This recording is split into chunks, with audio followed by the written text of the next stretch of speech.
for 2 years, I sent my mother $1,500 every single month. Not once, not occasionally, every month, like a ritual of guilt I couldn't escape. She always sounded the same on the phone, tired, fragile, almost rehearsed. "I don't know how I'd survive without you," she'd whisper, as if the walls were listening. "You're my hero," she'd add, letting the word sink deep into my chest like a hook. Heroes don't ask questions. Heroes don't hesitate. Heroes don't complain about rent, groceries, or the quiet panic of watching their own savings disappear. Heroes just pay. So I paid. I told myself it was temporary, that she was struggling, that a good son sacrifices. I skipped vacations. I wore old clothes. I counted coins at the grocery store and told myself it was noble, that someday it would mean something. Every transfer came with a thank you soaked in helplessness. A sigh. A pause. A carefully placed silence that made me feel cruel for even thinking of stopping. Sometimes she cried. Sometimes she mentioned how other children abandoned their parents. Sometimes she said nothing at all. Just enough to make me fill the gaps with fear. Fear that if I stopped, she'd fall apart. Or worse, tell everyone I was heartless. I lived with that fear. I fed it monthly. I imagined her in a cold apartment, wrapped in a sweater, waiting for my money to arrive so she could breathe again. That image kept me obedient. It kept me small. Friends told me to slow down, to check, to ask questions. "She's your mother," I snapped. "You wouldn't understand." What I really meant was, I was too afraid to look too closely. Because if she wasn't a victim, then I wasn't a hero. And if I wasn't a hero, then I was just a fool bleeding quietly in the background while calling it love. Every month she thanked me. Every month I sent the money. Every month I ignored the tightening feeling in my chest. I believed her. Completely. That was my first mistake. At first, $1,500 was more than enough. She said it with relief, with gratitude, with that soft tone meant to calm my conscience. That phase didn't last. A few months in, the pauses on the phone calls grew longer, the sighs heavier. Gratitude slowly transformed into expectation. She no longer thanked me the way people thank a gift. She thanked me the way people acknowledge something owed. "I hate to ask," she'd begin. That was always the lie. "There's been a price increase. The heater is acting strange. Food isn't what it used to cost." Each sentence landed like a test, and every time I passed it, the bar moved higher. Then other voices appeared. My aunt called one evening pretending it was casual. "You know your mother never tells us anything," she said, "but she's struggling more than she admits." Struggling, that word again. Always vague, always heavy. A neighbor I'd never met left a comment under one of my posts. "Your mom raised a good son." I felt exposed, watched, cornered. It wasn't health anymore. It was pressure dressed as love. When I hesitated once, just once, my mother went quiet. No crying, no arguing, just a flat, wounded silence. I didn't raise you to count pennies when family is suffering. Suffering. She said it as if it were a permanent condition, as if it were her identity. After that, the requests stopped sounding like requests. They sounded like reminders of my role. If I delayed a transfer, she'd mention how tired she was. If I asked questions, she'd say I was changing. If I hinted at boundaries, she'd accuse me of forgetting where I came from. I started living on edge, waiting for the next call, the next hint, the next invisible invoice. The money was never enough because it was never about money. It was about control, about obedience, about making sure I stayed useful. And I stayed. Quiet. Paying. Because saying no felt worse than being drained. That was my second mistake. I didn't plan the visit. That's what made it dangerous. She didn't know I was coming. No time to rehearse. No time to rearrange the story. I told myself it was just a surprise, something a caring son would do. The door opened slowly. Her smile appeared a second too late. "You should have called," she said, already stepping aside. The apartment felt different. Not warmer, not brighter. Richer. The air didn't smell like desperation. It smelled clean, calm, comfortable. There were new curtains, a new couch, a quiet confidence in the space that didn't match the woman who claimed she was barely surviving. She talked too much. That was the first sign. Filling the room with excuses I hadn't asked for. Then I saw it. A diamond necklace. Not hidden, not subtle. Resting against her chest like it belonged there, catching the light every time she moved. I stared at it longer than I should have. She noticed. "Oh, this?" she said quickly, touching it. It was on sale. On sale. I didn't ask how much it cost. I didn't need to. The weight of it was visible, heavy, confident, unapologetic. She led me to the kitchen, proudly pointing out a new coffee machine, a better fridge. Small upgrades, she called them. Survival, apparently, had improved its taste. I listened. I nodded. I smiled. Inside, something went cold. This wasn't a woman barely holding on. This was someone enjoying herself. Someone who had learned how to look helpless on the phone and successful in private. She stood in front of the mirror for a moment, adjusting the necklace, admiring the way it caught the light. She didn't look ashamed. She looked pleased. That's when I understood.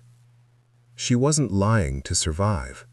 She was lying because it worked. And I was the reason it did. She thought I was still her hero. She didn't know I had just stopped believing in her. I didn't confront her. Not that day. Not the next. I left with a hug that felt mechanical, and a smile that didn't reach my eyes. I needed distance. Not to calm down, but to see clearly. And once I did, the picture became unbearable. The truth wasn't hidden. It was shared. I heard it first by accident. A message meant for someone else. A joke that landed wrong. "Must be nice having a child who pays for everything," someone wrote, followed by a laughing emoji. Then more details surfaced. Slowly. Casually. Cruelly. My aunt talked about my mother's smart planning. A neighbor mentioned how generous I was, like it was my defining personality trait. Even distant relatives knew the amount I sent, knew the timing, knew I'd never say no. They didn't call it sacrifice. They called it luck. I wasn't her son in their stories. I was a solution, a strategy, a monthly guarantee. They spoke about my money as if it belonged to the family by default, as if my effort, my exhaustion, my fear of becoming broke were irrelevant details. No one mourned me. No one questioned her tears. No one suggested she didn't need saving. Because why would they? The system worked. She played the victim. They played the witnesses. And I played the role of the obedient fool. I replayed every conversation in my head, every dramatic pause, every carefully chosen word. I saw how coordinated it all was, how polished, how practiced. This wasn't desperation. This was performance. And the most humiliating part wasn't the money.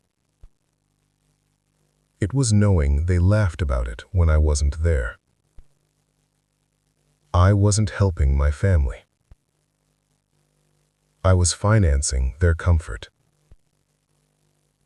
And they all knew. After everything I learned, I did nothing. No confrontation, no accusations, no dramatic exit. I stayed silent. I kept calling. I kept listening. I kept sending the money on time, like nothing had changed. My mother relaxed. Her voice grew lighter. The fear she used to carry disappeared. She thought she was safe again. The requests became bolder. No more apologies. No more pretending it was temporary. I deserve some comfort too, she said once, without hesitation, as if survival had officially turned into entitlement. She started talking about upgrades, not needs, wants. Better furniture, a short trip, a treat for herself after everything she'd been through. And I agreed. I always agreed. She didn't notice how carefully I was listening now, how I remembered every word, how I stopped reacting emotionally and started counting. This was no longer about helping. It was about watching.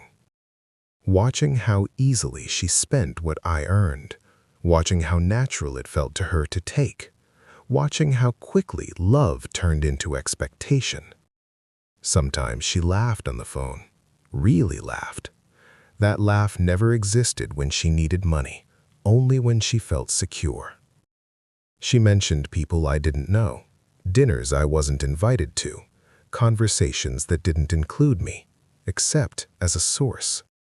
They thought I had forgiven them. They thought I was weak. What they didn't understand was that silence wasn't surrender. It was preparation. I stayed because I wanted to see how far they would go once they believed I'd never leave. And they went further than I imagined. I didn't announce it. I didn't warn anyone. I just stopped. No transfer, no explanation, no message attached to the silence. I let the date pass the way it always had, except this time, nothing arrived. At first, there was confusion. A missed call, then another, a polite message asking if something went wrong. I didn't answer. By the second day, the tone changed. "Are you okay? We're worried." Concern always sounded so convincing when money was involved. By the third day, the panic arrived. My phone vibrated constantly. Calls, voice notes, long messages filled with trembling words and poorly hidden rage. She cried again, but the tears felt different this time. Louder. Desperate. Real. "You can't do this to me," she said. "After everything. After all her suffering." Family members joined in quickly, like they'd been waiting for their cue. They accused me of cruelty, of betrayal, of forgetting my place. No one asked why I stopped. They only demanded that I continue. I stayed quiet. With every unanswered call, their power drained. I could hear it in their voices, the shift from control to fear, from entitlement to begging.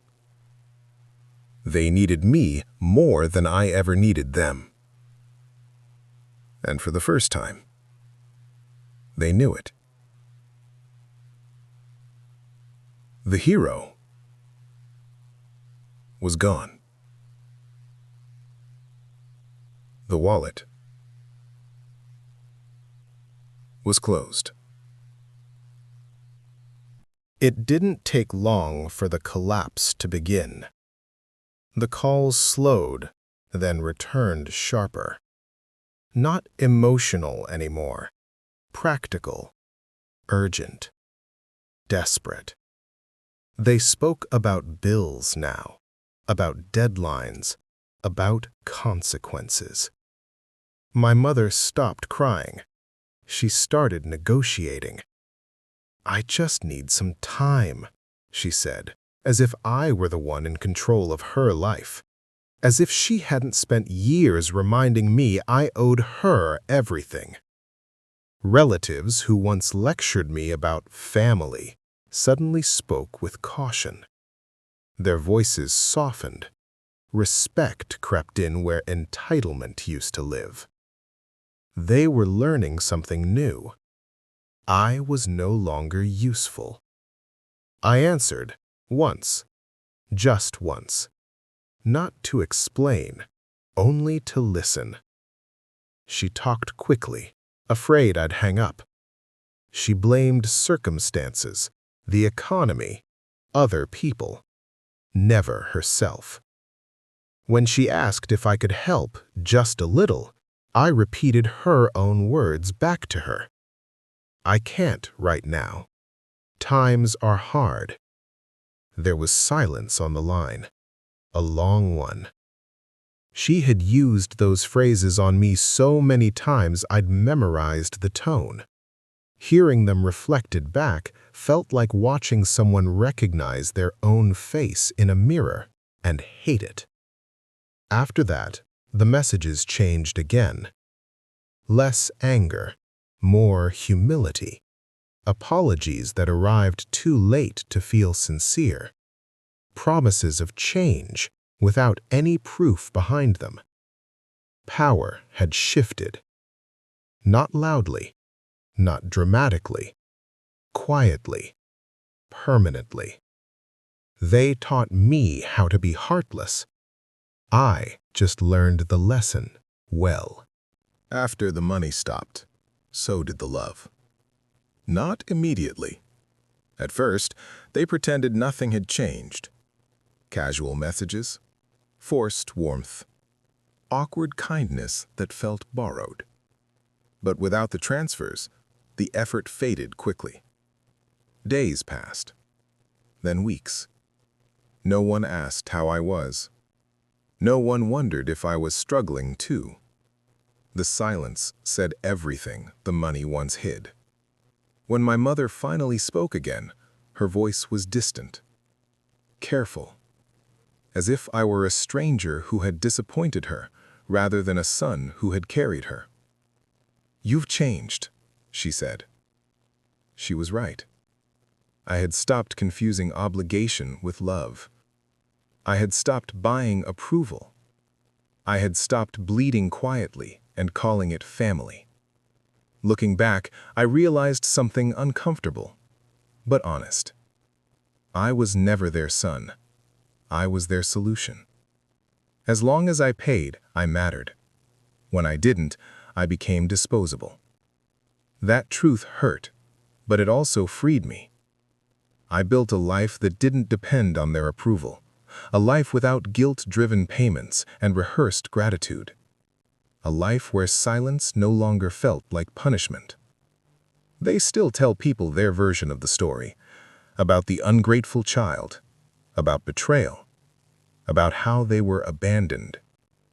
I don't correct them.